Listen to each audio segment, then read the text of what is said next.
বিচার আইনের আওতায় নিয়ে আসার জন্য আমরা অলরেডি অনুশাসন দিয়েছি। কারণ প্রতিষ্ঠান দায়ী না, আইন আছে, প্রতিষ্ঠান কিভাবে চলবে, কর্মকর্তারা কিভাবে সেই আইন মাফিক পরিচালিত হবে।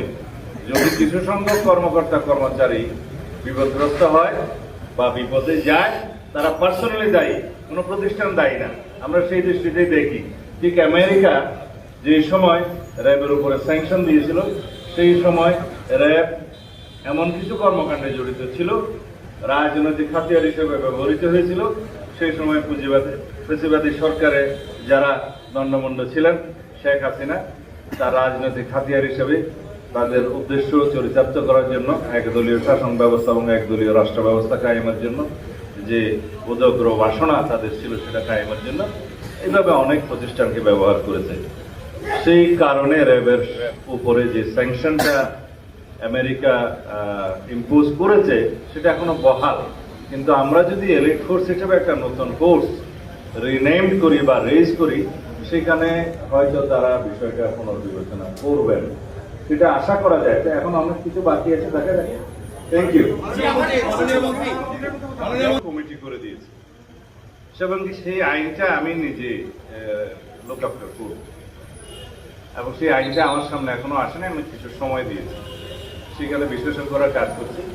বর্তমানে র্যাব যে আইনে পরিচালিত হচ্ছে, সেটা আর্ম পুলিশ ব্যাটালিয়নের একটা সার্কিট প্রভিশনের উপরে দাঁড়িয়ে সেটা পরিচালিত হয়। এটা অ্যাডক ভিত্তিতে চলেছে। একটা প্রতিষ্ঠান এভাবে অ্যাডক ভিত্তিতে পরিচালিত হওয়ার সঠিক ছিল না।